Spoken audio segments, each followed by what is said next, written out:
Hey guys, welcome back to Grain Free Homestead. I'm Derek. I'm Stephanie.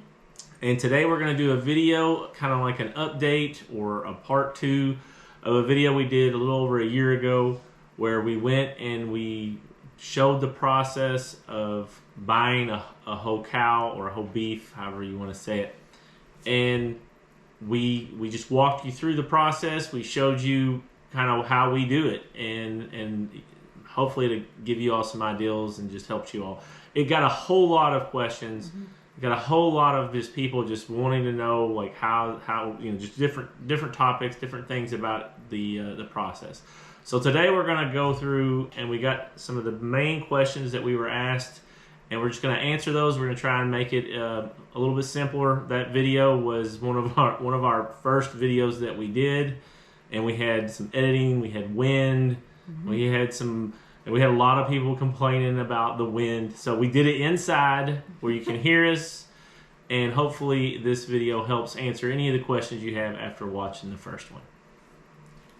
Okay, so one of the main questions or topics that we had in the comment section was always about price and breakdown. So I want to clarify that because there was confusion over that. What we were trying to do is we added up the final weight of all the packages when we got them home to our house, and we divided that by the total cost of the cow, and that's where we came up with like $7.11 per pound. And so we had a lot of people saying that's super expensive and that's double or whatever that they normally get. So what I want to explain to you is that when you go to a local farmer or a butcher, generally they price your cow based on the hanging weight. Yeah. We did not do that. So I went back and we had the hanging weight written down for the cow that we bought and the price. It was 794 pounds was our hanging weight, and the whole cow was $3,000. So that comes out to about $378 a pound hanging weight. So that's still with bones in it. That's before the processing fees and all of that. So a lot of people kind of go by the number that the farmer gives them. Well, this is what I paid per pound. And really when you're bringing home your meat, that's a different price. And so that's what our video was supposed to give you an idea of. This is what you're actually paying per pound when it's all said and done. The bones are gone. The processing's done. The processing is done. It's packaged, and it's packs of meat. Like it's just meat. It didn't, our price, like the poundage that we used did not include the organs. It did not include the beef fat. It did not include like the oxtail, the soup bones. There was a lot of things that the cow tongue. There's a lot of things it did not include. So if we included that, that's probably another 60, 80 pounds minimum. Yeah, it was a lot. Of other things that we got that we still use, just like the beef fat and the bones for like beef broth. We use all of those things. So to me, they should be included in this. But for the average person, you don't normally use all of the things that we use from a cow. Most people are just wanting hamburger and steak and maybe ribs or something like that. Yeah. So that was the very first thing that I wanted to clarify. So I did go back. It's $378 a pound based on hanging weight. That is what we pay. So that sounds a whole lot different than like $7.10 or $7.11 a pound. And that's what we brought home and we had on our tables, and we added all that up. So that is the difference in those prices between the first video and what I'm telling you now. So that's a basic breakdown of the hanging weight and the bring home weight. And so the other part of that cost that is added into that is the processing and the packaging. Yeah. So your farmer or I guess maybe a butcher, I don't know. It's our local farmer. They have to pay this processor to process the meat. The processor that our farmer used is USDA. He's actually organic certified. He cleans between every single cow, I believe. Yeah, there's a lot of rules. There's a whole lot of regulations and rules. And there's a whole lot that goes into it. So just keep that in mind, that, they're having to, they hang this cow. It has to hang for so many days. Yeah, I believe it's 10 to 14 days that ours does. So there's a lot more involved in it than just, the price of the cow. There's other things involved in that. Plus, they have to take the cow to the processing. They pick the cow up once it's been processed in coolers, bring it back up here because it's a good hour away or more, I believe. Yeah. And that's not always the case for everywhere, but in our area it is. Let's see. I think I answered most of the questions about like the actual price and price per pound. Mm-hmm. So I hope that helps clear up price per pound, because a lot of people just get, it's a lot of people think that, hey, this is the cheapest way to buy a cow, beef, whatever. But actually, there's cheaper ways to do it. This is the cheapest way that you can buy really good quality beef. Healthy for you. Yeah. Yep. So what's in it. You can go to Walmart. If you're looking for the cheapest way, just because that's your main focus is saving money and doing this as affordable as possible. You can go to your grocery store, or there's other little shops like Priceless, or what are some of the you have like Winn-Dixie. Yeah, there's Publix, and you can go there and they'll have sales on their meat. But the thing is that you don't really know where it came from. A lot of this stuff is packaged out of the country, or it's grown out of the country, and they put a U.S. farmer certified sticker on it, and there's really no regulation on it. So this to us is more about, we are supporting our local farmers. We know where this is coming from. We know what it's been fed, and we have security on all those questions. Whereas you go to the grocery store and you're just trusting whatever the package says, and you have no idea anything else about it. So you can do that. I'm not bashing anybody who goes to the grocery store and buy. Sometimes you just gotta do what you gotta do. This is a lot of money up front. It is. It is very expensive. We know that. We plan for that. We save for this purpose. So that we have it. So that we know this is coming every year. And we're prepared for it. Yeah, we get one cow and one pig a year, and we have them 6 months apart, so that we have. We get a half a cow. Yeah, half a cow. So in our video, it was a whole cow, but our family physically only eats a half a cow a year. We split that cow with a friend, but we wanted you guys in the video to see what an entire cow looks like, how much meat that is. So before we split it, we showed it all together, and we gave the prices and the breakdowns before we split it up, which it's going to be the same because we split it 50-50. All right, one of the other questions we had was like packaging and how long it lasts, and that has there's a few questions in there. So a lot of places will do like wrapped in paper, or they vacuum seal it and put it in like these plastic, or you can get it in. You get these rolls. So everybody usually does some kind of roll for a hamburger. Usually they're 1 pound rolls. You can pick though. What's that? How much? If you eat 2 pounds, I believe you can get 2 pound rolls. So you can pick your size. You can get your steaks like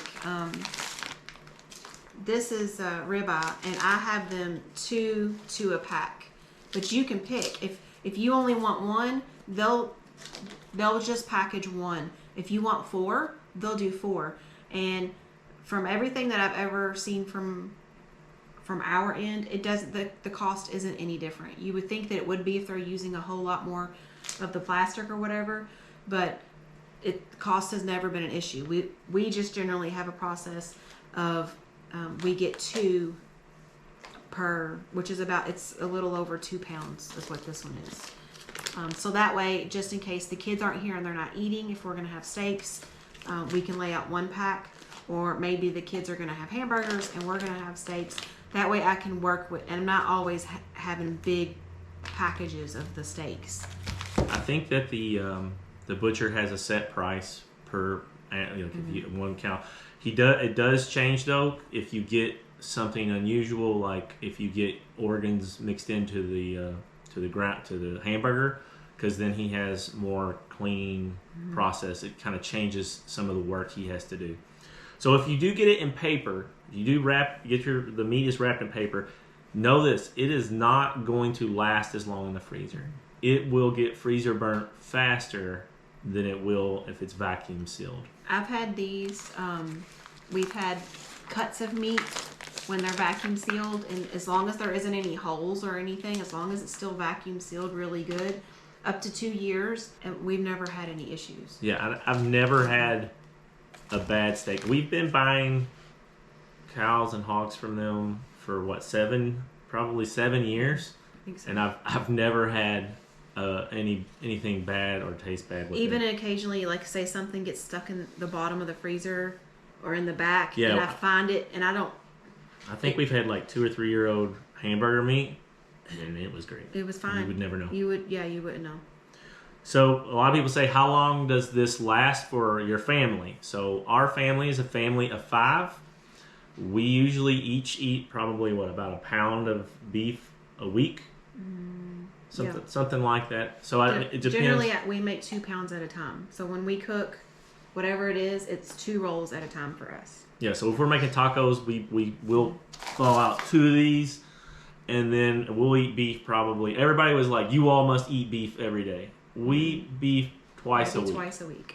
Yeah. So twice a week, half a cow for a family of 5. And I'd say right around 10 to 12 months, we start running out of like hamburger. Yeah, at 9 to 10 months, we'll start running out of certain cuts maybe.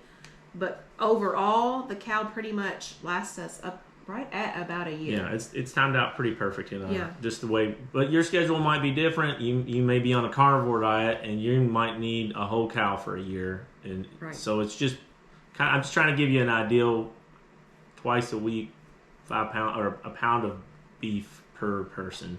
That's just us average. That's us.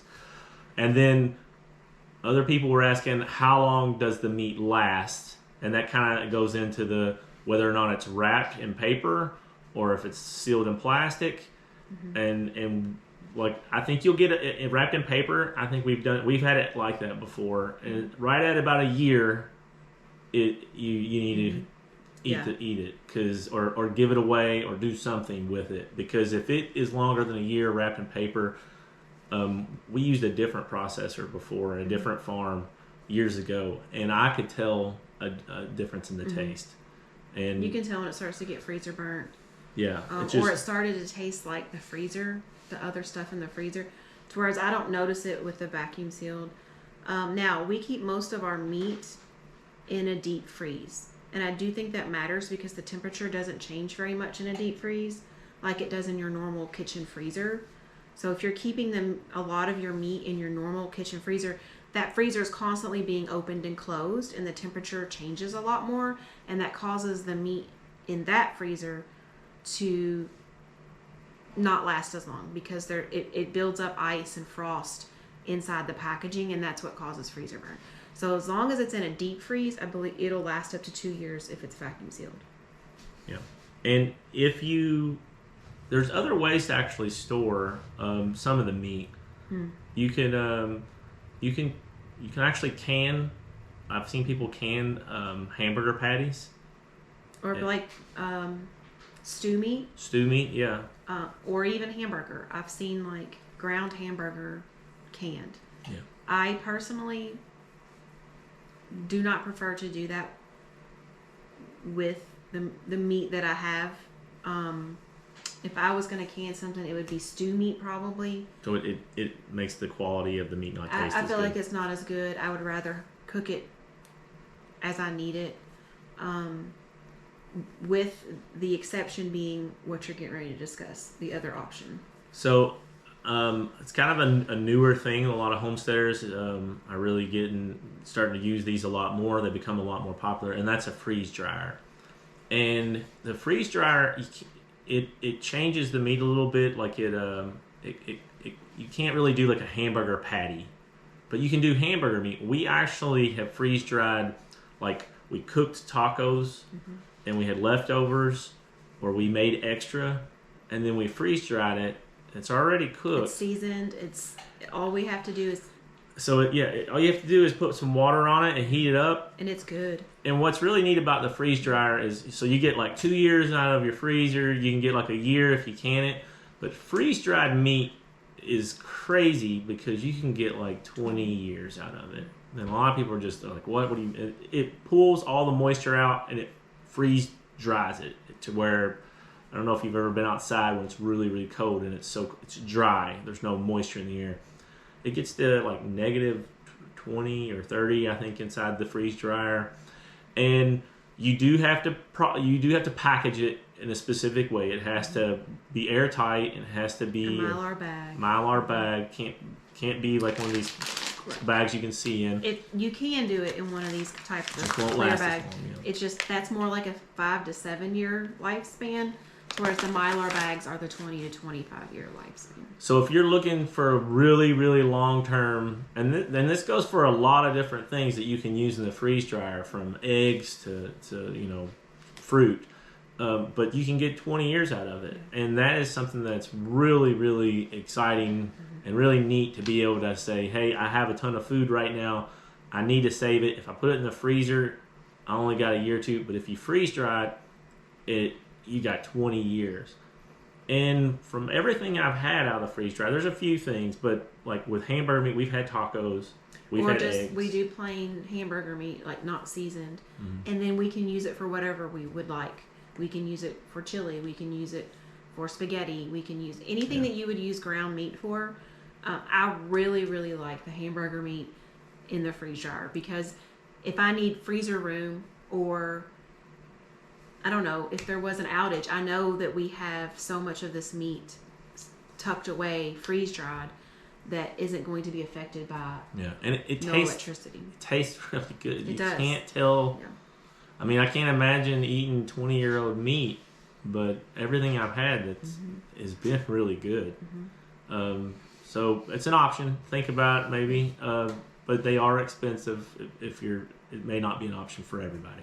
Okay, and another question that we had, probably one of the biggest questions, probably maybe the second or third question, was our specific farmer that we use is called the Farmer's Wife, out of, are they Shepherdsville? Yeah, they're right south of Louisville. They're literally on like the county line. It's a Louisville address. So it's Louisville, Kentucky. It's called the Farmer's Wife. They do not ship yet. We just double checked with them. They are working on it. They are getting that together, and they're hoping by the end of this year to be shipping out to people. They are wonderful people. We have a relationship, a friendship with them. They're very upfront, very honest, and trustworthy. Yeah. So they do not ship as of yet. They do have a Facebook page. So it's the Farmer's Wife. It's out of Louisville, Kentucky. Because I know there's several Farmer's Wife. If you look them up on Facebook, you'll get several, and you can kind of look for this. They got logo. Their logo there, and this is a ribeye. Look at that. That's the great steak right there. But yeah, that logo there, that's their main logo, their sign that they use. Okay. So another question that we got was, were they entirely grass-fed or were they grain-finished? These cows are grass-fed, and they are grain-finished the last month to 2 months. And we actually went and asked them, why do they do this? What's the purpose? And it's 100% for flavor. I have read where people have bought fully grass-fed beef from a farmer or a butcher. They get it home, they've spent all this money, and they literally can't eat the meat because it has such a strong gamey, and it even tastes like grass. It has that taste. Ours has never tasted, ours has always had a wonderful flavor. So they grain finish it. And that's what gets the marbling and the fat, and that's where your flavor comes from in your meat, in your steaks, and in your hamburger, everything. So they are grain finished. So I wanted to clarify that, because that was we had a lot of people asking, well, are they fully grass fed? These guys are grass fed. We can drive by anytime and we see those cows, bulls, steers. We see them out in the field eating. I mean, they are eating the grass in the field all year long. Yeah. And it is kind of a big investment, and you do want it to taste good. I do know a lot of people have issues with grain, and we do too. We do too. Yeah. I mean, we are a grain-free homestead. I am celiac, but on top of that, my body, there's a name for it. I forget the name for it right off. It's a big long word. Confuses most grains. So when I consume corn or other grains, it thinks that I'm eating gluten. So I get sick anyways. So I don't necessarily test allergic to that grain, but when I eat it, my body thinks that I'm eating gluten, and I get sick just the same. And I also, when I eat grains, I get a lot of inflammation and a lot of reactions. So I don't understand all the science behind why I don't show up allergic to certain things, but I know for a fact they make me sick. Yeah. However, this is a grain finished. Our chickens, we feed our we get that question a lot too. Yeah. We feed our chickens grain. Yeah. It does not make me sick. Even though the animal is eating the grain, for me personally, it has not affected me. I do not get sick. I know that there are some people that are so sensitive that they cannot eat meat that the animal has consumed grain, and that is terrible. I feel for them, because it's hard enough as it is when you can't have grain, so I can't even imagine. So we had a ton of questions about the age of the cow and about certain parts of the cow that we didn't get. So we went and talked to them specifically about some of the questions they had. We had bought cows from other people in the past, and they were be processed at like 12 months old or less, and we noticed that we didn't get as much meat. So they have kind of a system set up. So I think the youngest that they process is somewhere around 18 months, and they do not process anything over 30 months. And there's a few reasons for that too, because like we said before, the processor is USDA certified. So there are rules and regulations that he has to follow, or there's processes that are so painstaking and aggravating that it's just easier for him not to do it. Mm-hmm. So we had a lot of people ask about like the head of the cow, the cheeks, the cheek meat. A lot of people were like, "Did you use the cheek meat? Yeah, did you get the cow brain?" Yeah, the brain, even the hide. Like, can you get the hide? So the processor here in Kentucky. So I know in different places and different areas it's going to be different, but in Kentucky, the processor is not allowed to sell certain parts of the cow because of mad cow disease. And one of the reasons why they don't process over 30 months old is because of mad cow disease. Now, if you process this yourself, you are doing all this. You can do what you want to do. Mm-hmm. But because we're going through a processor who is USDA certified, you can't get the head. Or the hooves. And I think the hoofs are more about contamination of the cleanliness. The cleanliness. Hygiene, and maybe. Yeah, he can get fined, and it's just more trouble than what it's worth to deal with some things. So I know, like the spine. So a mad cow is in the spine. Is in the spine and in the brain. Yeah. So you can't get the brain, you can't get the spine, you can't get anything. For some reason, you can get the tail, which is connected to the spine. We get the oxtail. Actually, right now, in my roaster, in my crock pot, I have oxtail in the soup bones making bone broth. So the reason why we didn't get all that meat or all those organs or any of that stuff is because we weren't able to because of who we went through, because of the processor. Like the stomach. That was one people asked us if we got the stomach. Yeah. We can't get the stomach. Do you remember what else? We can't get the kidneys. Yeah, can't get the kidneys. We can't get. I know it was the brain, the spine, anything to do with the head. Nothing in the head except the tongue. Except for the tongue.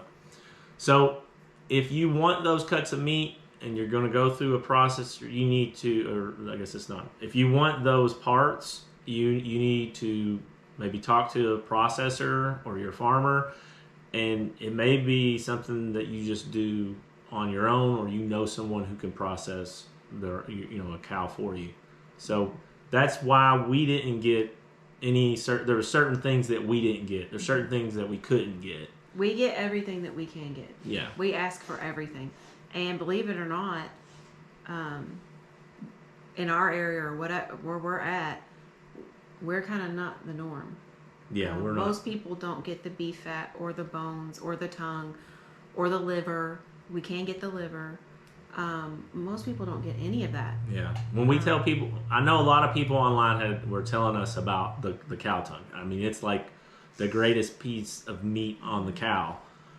But in our area and in the just the people that we know on a regular basis, probably one or two people I even know have ever even tried cow tongue knowingly. But yeah, it's something that we're not scared of trying it. Cow tongue tastes amazing. I'm totally cool with it. Did we ever talk about how much space the freezer? Mm-hmm. I did. No. So yeah, one of the big questions we had, another question we had was how much space does the cow take up? Mm-hmm. So this would be for a whole entire cow, not a half. Yeah, a whole cow was 24 cubic square feet, somewhere around there. Which is like a large upright freezer. Large upright or one freezer. Of those chest freezers. Big, large chest freezers. So you want to have at least for a half a cow is like a 14 cubic square, 12 to 14 cubic square feet. We have 2 7s. Yeah. Like I think they're 7 or 7.5, and it doesn't fill up. We have a little bit of room left in one of them. It's tight. It is tight. Yeah. Especially with the extra. And the the chest freezers make it difficult because I feel like you're always digging for whatever you're looking for. If I could have upright freezers for everything, I would, because I can organize that and keep it in its sections, and I can just pull out hamburger or pull out. I hate the uprights though, because if they had like drawers or shelves that would hold it in better, because when we have usually when you're trying to get in there, it falls out and it almost always hits your feet. It hits your toe. Your big toe will get smashed by some big. I just like to be organized. I mean, can you imagine that falling out of the freezer on your foot and it's solid as a rock? It hurts. Yeah. So yeah, there's benefits to both of them. Yeah, I can see both sides. The next thing was a lot of people asked, well, because in our video, I think we said beef, or we said a whole beef or a whole cow. And guys, we're not cattle farmers. I mean, we have chickens and we raising our own chicken meat. And my kids have always made fun of the way I talk sometimes, and I think that was one of the big questions. Is like, how do you say whole beef? That was kind of a fun inside thing I did with my kids, and I do say that sometimes, just the way I pronounce it. Well, we went to our farmer and we were just kind of asking her what kind of cow did we get? Was it a male or a female? And she said, you got a cow. It's a female. Yeah. It's a heifer. Yes. And so I asked her, does it matter if it's male or female? Because a lot of people seem to say you need to get a steer for meat. And maybe that's like out west. I don't know. Maybe it's the different breeds. But the explanation to us was that if it is a meat breed, it doesn't matter if it's male or female. The females can be slightly smaller, but that's reflected in the price. Yeah. So it's kind of like a chicken, a hen, and a rooster. They're the same breed, but when you process a rooster, you get a little bit more meat. And they're bigger. So I can see why some people would prefer steer over. She's, taste wise, all that, it doesn't matter. It doesn't matter. It doesn't matter. If it's a meat breed, that kind of leads us into the next question. Well, what kind of cow are these? So we asked her, and she said it's a hybrid, and it's kind of, I guess the hybrid she said they've been working on for generations, for a very long time. She said the bulls are a Gelbie, and the cows are a mix of Gelbie, Angus, and Simmental. Like I said, we are not cattle farmers. Yeah. I mean, I know what Angus is, and I've heard of Gelbies. I had not even heard of a Simmental. I don't even know what that is. But I wanted to relay that information because it was asked on the video. That's what these cows are. That's what their breeding that they do. That's what the hybrids are. So another question we had was, when I was videoing, we were real excited, and I kind of ran over the camera over the meat, and there was a huge, table of meat, and people could not see everything. So I wanted to show you guys some of the cuts and like the sizes. So this is the ribeye steak, and it's 2. We had them packaged into 2s, and it's 2.08 pounds. Here's a filet mignon. It's just a little under a pound, and you can see here. Just wanted you all to see that you can look at meat and really tell just the quality by how red it is and how marbled it is. So here's some sirloin tips. And I have my sirloin tips. You can choose. I have mine cut into like chunks, like stew meat. You can choose what you do with your meat. Yeah, there's a whole lot of options when it comes to here. So we got, we didn't have that, we didn't count everything. So here's like round steak. I have it tenderized. Some people don't even want round steaks. They just want it made into burger. Their round steak is so tender. You don't even need a knife. Yeah, it's wonderful. We love the round steak. It is tenderized, but it's great. And here is the hamburger meat, how it comes. Here's a New York strip. Let's see. There's 2 of them in that pack, and they were those 2 were about a half a pound each. Now we usually don't get a whole lot of roast. We usually get most of it. I only get the shoulder and the chuck roast. I don't get the bottom or round roast because we don't eat a lot of them, and we eat a lot of hamburgers. So I have the bottom roast and the round roast ground into burger, but I keep all the chuck roasts and all the shoulder roasts.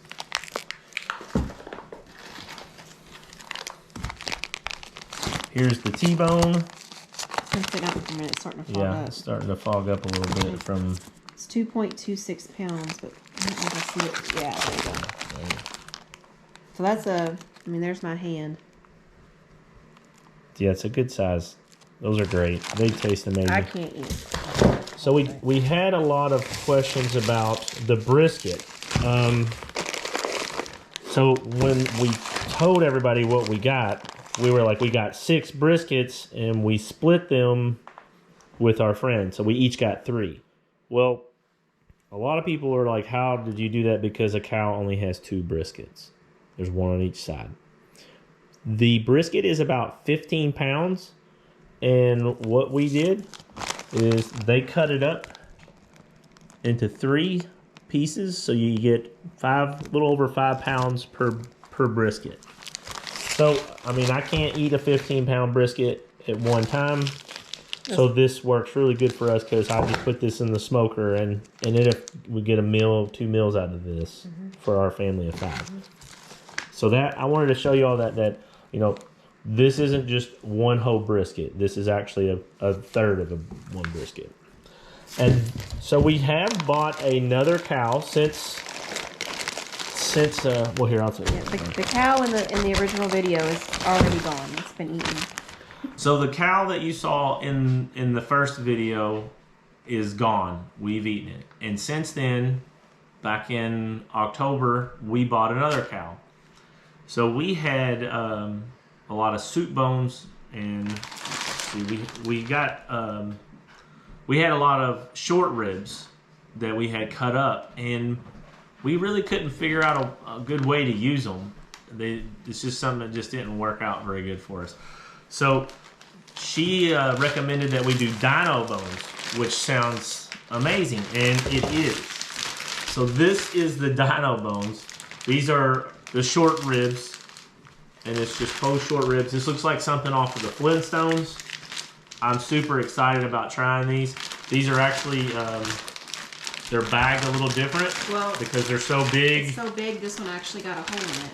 Yeah. This one is still, one's still vacuum sealed. So you can kind of see what happens when the vacuum seals. So we're going to have to eat this one. Mm-hmm. Dang, we're going to have to eat this one soon. So I wanted you all to see how big that was. And I think this is a lot, but this is 10 pounds of short ribs here. This one's 7. And that one's 7. Mm-hmm. So this is something that we're real excited about. I can't wait to try these. So you can tell in the background we're still in the middle of our renovation. We're going to have some more videos on and update you guys on how the house is coming along. Thank you all for watching. I hope this video helps you guys, get a better understanding of buying a whole cow. And supporting your local farmer. Yeah.